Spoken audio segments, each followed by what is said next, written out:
새빨간 입술처럼 선명한 너 내 밑에요 내가 넌 시선 없어 너를 나도 obvious baby.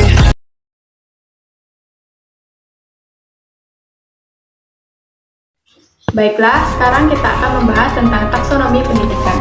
Kata taksonomi sendiri berasal dari bahasa Yunani yaitu tasein, yang berarti mengklasifikasikan, dan nomos yang berarti aturan.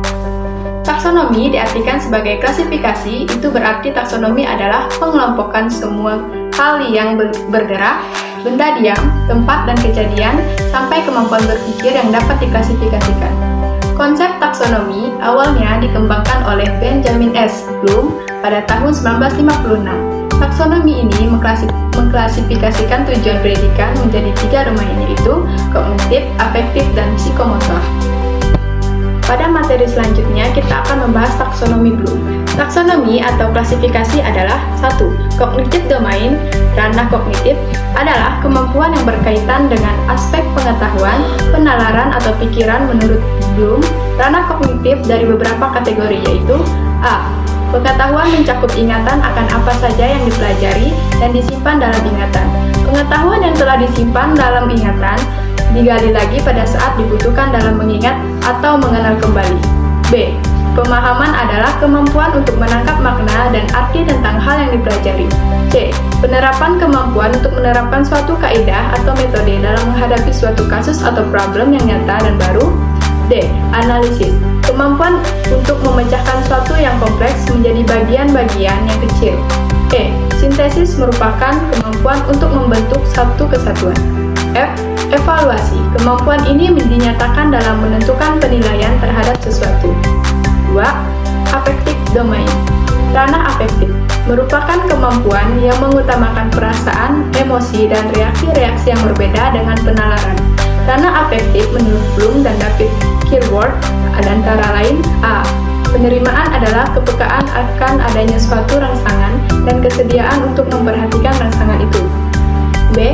Partisipasi adalah kerelaan peserta didik untuk memperikatkan secara aktif dan berpartisipasi dalam kegiatan pembelajaran. C. Penilaian atau penentuan sikap adalah kemampuan peserta didik untuk memberikan penilaian terhadap suatu dan membawa diri sendiri dalam penilaian itu. D. Organisasi adalah kemampuan peserta didik untuk membentuk sistem sebagai penilai pedoman dalam kehidupan. E. Pembentukan pola hidup adalah kemampuan peserta didik untuk menghayati nilai-nilai kehidupan. 3. Psikomotorik domain. Ranah psikomotor adalah ranah yang berkaitan dengan keterampilan atau kemampuan untuk bertindak setelah peserta didik menerima pengalaman belajar. Adanya klasifikasi yang dijelaskan Winkel dalam bukunya, yaitu A. Persepsi merupakan kemampuan peserta didik untuk mengadakan diskriminasi yang tepat antara dua rangsangan atau lebih. B. Kesiapan merupakan kemampuan peserta untuk menempatkan dirinya dalam keadaan akan memulai suatu gerakan. C. Gerakan terbimbing merupakan kemampuan peserta didik untuk melakukan suatu rangkaian gerak-gerik sesuai contoh yang diberikan. D. Gerak yang terbiasa merupakan kemampuan peserta didik untuk melakukan suatu rangkaian gerak-gerik dengan lancar tanpa memperhatikan contoh. E. Gerakan kompleks merupakan kemampuan peserta didik untuk melaksanakan suatu keterampilan yang terdiri atas beberapa komponen dengan lancar dan efisien. F. Penyesuaian pola gerak adalah kemampuan peserta didik untuk mengadakan perubahan dan penyesuaian pola gerak-gerik. G. Kreativitas merupakan kemampuan peserta didik untuk menciptakan pola gerak-gerik yang baru. Baik, pada materi keempat kita akan membahas tentang perkembangan taksonomi Bloom. Pada tahun 1994, murid Bloom yaitu Lorin Anderson dan Kwartwood merevisi taksonomi Bloom agar sesuai dengan perkembangan zaman. Revisi terminologi yang dilakukan Lorin Anderson dan Kwartwood diantaranya 1. Tingkatan pada taksonomi Bloom yang lama menggunakan kata benda sedangkan revisi menggunakan kata kerja. 2. Tingkatan terendah taksonomi Bloom pada tingkatan pengetahuan diganti dengan mengingat. 3. Tingkat komprehensi diubah menjadi memahami dan sintesis, juga diubah menjadi mencipta. 4. Urutan sintesis atau mencipta dan evaluasi atau mengevaluasi terjadi pertukaran posisi. Baik, kita akan lanjut ke bab 2 tentang teori belajar behaviorisme. Yang pertama yaitu ada belajar menurut pandangan behaviorisme. Teori behaviorisme merupakan teori belajar yang menekankan pada hasil belajar dan tidak memperhatikan proses berpikir peserta didik. Menurut teori behavioristik, pelajar merupakan perubahan tingkah laku sebagai akibat dari adanya interaksi antara stimulus dan respon. Menurut teori ini, yang terpenting adalah input atau masukan yang berupa stimulus dan output atau keluaran yang berupa respon. Santrop menulis bahwa behaviorisme adalah pandangan yang menyatakan bahwa perilaku harus dijelaskan melalui pengalaman yang dapat diamati, bukan dengan proses mental. Dengan demikian, dapat disimpulkan bahwa teori behaviorisme berorientasi pada bagaimana peserta didik belajar berperilaku dengan tertentu, serta mempelajari perilaku baru sebagai bentuk respon terhadap stimulus yang diterimanya. B. Mengenal teori-teori behaviorisme. Kita akan membahas 3 tokoh behaviorisme beserta teori yang dikemukakannya. Yang pertama yaitu ada Edward Lee, Thorndike tahun 1874 sampai 1949. Ia berpendapat bahwa tipe pembelajaran yang paling fundamental adalah pembentukan asosiasi atau koneksi-koneksi antara pengalaman indrawi dan respon yang memberikan manifestasinya dalam bentuk perilaku. Berikut ini penjelasan mengenai pemikiran Thorndike. Yang pertama ada hukum kesiapan, menjelaskan 3 hal. Yang pertama, ketika seseorang siap melakukan sesuatu tindakan, maka melakukannya akan membuatnya puas. Yang kedua, ketika seseorang siap melakukan suatu tindakan, maka ketika tidak melakukannya akan menjengkelkan. Yang ketiga, ketika seseorang belum siap melakukan suatu tindakan tetapi dipaksa melakukannya, maka akan menjengkelkan. Yang B, hukum latihan terdiri atas 2 bagian, yakni yang pertama, hukum penggunaan, yaitu koneksi antara stimulus dan respon akan menguat saat keduanya dipakai. Yang kedua, hukum ketidakgunaan, koneksi antara situasi dan respon akan melemah apabila praktik hubungan dihentikan. Yang ketiga, hukum efek, menyatakan bahwa jika suatu respon diikuti oleh keadaan yang memuaskan kekuatan, koneksi itu bertambah jika respon diikuti dengan keadaan menjengkelkan. Kekuatan koneksi itu akan menurun. Yang kedua, Ivan Petrovich Pavlov. Teorinya dikenal dengan pengkondisian klasik. Pengkondisian klasik adalah sebuah teori yang menjelaskan bahwa seseorang terkadang mempelajari respon baru sebagai hasil dari 2 stimulus yang muncul pada waktu yang hampir bersamaan. Yang ketiga, Bruce Frederick Skinner merumuskan teori operant conditioning, disebut juga instrumental conditioning, yang meliputi belajar dan konsekuensi pelaku. Beberapa prinsip pengkondisian operan. Accentuation terjadi ketika penguat yang pertahankan sebuah perilaku dihilangkan, dengan kata lain mengurangi atau menurunkan penguatan yang menyebabkan terjadinya sebuah perilaku. Yang kedua, generalisasi stimulus merupakan kecenderungan respon yang telah diberikan penguatan atau hukuman terhadap satu stimulus akan muncul atau hilang karena hadirnya stimulus lain yang serupa. Contohnya seperti seekor burung merpati yang telah dilatih untuk mematuk pada sebuah lingkaran, dapat juga mematuk pada benda-benda berbentuk oval. Yang keempat, diskriminasi stimulus terjadi ketika seseorang belajar bahwa sebuah respon diberi penguatan bila satu stimulus hadir tetapi bukan stimulus lain yang mirip. Misalnya, Jessie belajar bahwa ia dapat meninggalkan kelas hanya apabila gurunya memberi izin.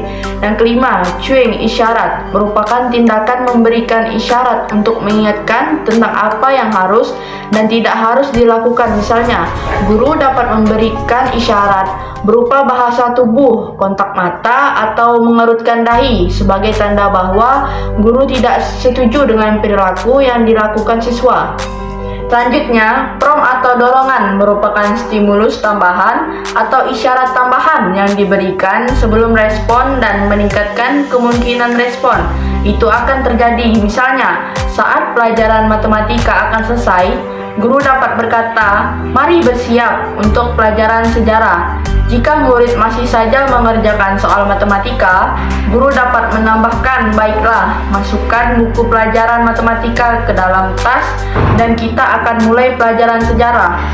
Selanjutnya, shaping pembentukan, yaitu mengajari perilaku baru dengan memperkuat perilaku yang mendekati perilaku yang dikehendaki. Misalnya, seorang siswa di kelas 6 SD tidak bisa menyelesaikan 50% tugas matematik. Guru menentukan perilaku sasarannya adalah 100%, tetapi Anda memberikan penguatan ketika siswa tersebut mendekati sasaran. Guru memberi penguat jika ia berhasil menyelesaikan 60%. Kemudian penguat akan diberikan apabila ia menyelesaikan 70%. Kemudian 80% hingga akhirnya 100%. Kita masuk ke bab yang ketiga, teori belajar kognitivisme. A. Konsep kognitivisme. Istilah kognitif berasal dari kata cognition, artinya adalah pengertian, mengerti. Nah, pengertian yang luasnya, kognisi adalah perolehan, penataan, dan penggunaan pengetahuan. Dalam perkembangan selanjutnya, istilah kognitif ini menjadi populer sebagai salah satu wilayah psikologi manusia atau satu konsep umum yang mencakup semua bentuk pengenalan yang meliputi setiap perilaku mental yang berhubungan dengan masalah pemahaman, memperhatikan, dan memberikan teori kognitif adalah teori yang umumnya dikaitkan dengan proses belajar. Kognisi adalah kemampuan psikis atau mental manusia yang berupa mengamati, melihat, menyangka, memperhatikan, menduga, dan menilai. Dengan kata lain, kognisi menunjukkan pada konsep tentang pengenalan. Nah, teori kognitif menyatakan bahwa proses belajar terjadi karena ada variabel penghalang pada aspek-aspek kognisi seseorang. Teori belajar kognitif lebih mementingkan proses belajar daripada hasil belajar itu sendiri. Menurut paham kognitif, tingkah laku seseorang tidak hanya dikontrol oleh reward, ganjaran atau reinforcement, penguatan. Tingkah laku seseorang senantiasa didasarkan pada kognisi, yaitu tindakan untuk mengenal atau memikirkan situasi di mana tingkah laku itu terjadi. Dalam situasi belajar, seseorang terlibat langsung dalam situasi itu dan memperoleh pemahaman atau insight untuk pemecahan masalah. Teori belajar kognitif muncul dilatar belakangi oleh adanya beberapa ahli yang belum merasa puas terhadap penemuan-penemuan para ahli sebelumnya mengenai belajar teori ini. Juga menganggap bahwa belajar adalah pengorganisasian aspek-aspek kognitif dan persepsi untuk memperoleh pemahaman. Dalam model ini, tingkah laku seseorang ditentukan oleh persepsi dan pemahamannya. Ciri-ciri dari aliran kognitivisme yaitu 1. Mementingkan apa yang ada dalam diri manusia. Yang kedua, mementingkan keseluruhan daripada bagian-bagian. Mementingkan peranan kognitif. Yang ketiga, mementingkan kondisi waktu sekarang. Yang keempat, mementingkan pembentukan struktur kognitif. Dalam teori ini, ada 2 bidang kajian yang lebih mementingkan proses belajar daripada hasil belajar, yaitu 1. Belajar tidak sekedar melibatkan stimulus dan respon, tetapi juga melibatkan proses berpikir yang sangat kompleks. 2. Ilmu pengetahuan dibangun dalam diri seseorang melalui lingkungan, proses interaksi yang berkesinambungan dengan lingkungan. Nah, fungsi-fungsi sistem kognitif yang pertama, memberi pengertian pada kognitif baru. Menurut teori kognitif, pengertian terjadi jika suatu kognitif baru dihubungkan dengan sistem kognitif yang telah ada. Kognisi membentuk atribut-atribut tertentu, tergantung pada bagaimana ia berinteraksi dengan satu atau lebih sistem kognitif. Yang kedua, menghasilkan emosi interaksi antara kognisi dan sistem kognitif. Tidak hanya memberikan pengertian pada kognisi saja, tetapi dapat pula memberikan pengertian pada kognisi, tetapi dapat pula memberikan konsekuensi yang berupa perasaan, misalnya perasaan senang dan tidak senang, baik atau buruk, dan lain sebagainya. 3. Memberikan motivasi terhadap konsekuensi perilaku relevansi. Teori kognitif untuk menganalisis dan memahami perilaku manusia yang mudah diamati adalah terletak pada motivasi dari perilaku seseorang. Hal ini disebabkan karena A. Perilaku tidak hanya terdiri dari tindakan-tindakan yang terbuka saja, melainkan juga termasuk faktor-faktor internal seperti berpikir, emosi, persepsi, dan kebutuhan. Yang B. Perilaku itu dihasilkan oleh ketidakselarasan yang timbul dalam struktur kognitif. Selanjutnya ada kontribusi teori. Kognitivisme Jean Piaget dalam hal pemerolehan bahasa ibu, Piaget mengatakan bahwa 1. Anak itu tidak di samping meniru-niru juga aktif dan kreatif dalam menguasai bahasa ibunya. Yang kedua, kemampuan untuk menguasai bahasa itu didasari oleh adanya kognisi. Yang ketiga, kognisi itu memiliki struktur dan fungsi. Fungsi itu bersifat genetif dibawa sejak lahir, sedangkan struktur kognisi bisa berubah sesuai dengan kemampuan dan upaya individu. Teorinya memberikan banyak konsep utama dalam lapangan psikologi, perkembangan, dan berpengaruh terhadap perkembangan konsep kecerdasan. Menurut Piaget bahwa belajar akan lebih berhasil apabila disesuaikan dengan tahap perkembangan kognitif peserta didik. Implikasi teori perkembangan kognitif Piaget dalam pembelajaran adalah bahasa dan cara berpikir anak berbeda dengan orang dewasa. Oleh karena itu, guru mengajar dengan menggunakan bahasa yang sesuai dengan cara berpikir anak. Anak-anak akan belajar lebih baik apabila dapat menghadapi lingkungan dengan baik. Guru harus membantu anak agar dapat berinteraksi dengan lingkungan dengan sebaik-baiknya. Bahan yang harus dipelajari anak hendaknya dirasakan baru tetapi tidak asing. Berikan peluang agar anak belajar sesuai tahap perkembangannya. Di dalam kelas, anak-anak hendaknya diberi peluang untuk saling berbicara dan diskusi dengan teman-temannya. Piaget membagi proses belajar ke dalam 3 tahap, yaitu asimilasi, proses pengintegrasian informasi baru ke struktur kognitif yang sudah ada. Contohnya, seorang siswa yang mengetahui prinsip-prinsip penjumlahan, jika gurunya memperkenalkan prinsip perkalian, maka terjadilah proses pengintegrasian antara prinsip penjumlahan yang sudah ada dipahami oleh anak dengan prinsip perkalian, informasi baru yang akan dipahami anak. Yang kedua, akomodasi, proses penyesuaian antara struktur kognitif ke dalam situasi yang baru, penerapan proses perkalian dalam situasi yang lebih spesifik. Contohnya, siswa ditelaah mengetahui prinsip perkalian dan gurunya memberikan sebuah soal perkalian. Yang ketiga, ekuilibrasi, proses penyesuaian yang berkesinambungan antara asimilasi dan akomodasi.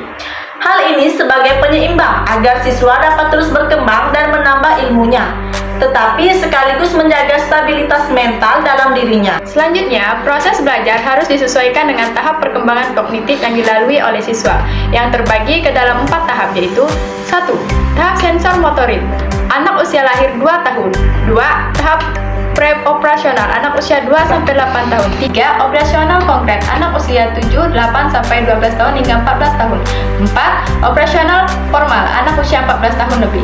C. Kontribusi teori kognitivisme Jerome Bruner. Bagi Bruner, perkembangan kognitif seseorang sangat dipengaruhi oleh lingkungan kebudayaan, terutama bahasa yang digunakan, sehingga perkembangan bahasa memberi pengaruh besar dalam perkembangan kognitif. Menurut Bruner, untuk mengajarkan sesuatu tidak usah menunggu sampai anak mencapai tahap perkembangan tertentu. Yang penting, bahan pelajaran harus ditata dengan baik, maka dari memberikan padanya penerapan teori Bruner yang terkenal dalam dunia pendidikan adalah kurikulum spiral, di mana materi pembelajaran yang sama dapat memberikan mulai dari sekolah dasar sampai perguruan tinggi, tetapi disesuaikan dengan tingkat perkembangan kognitif mereka.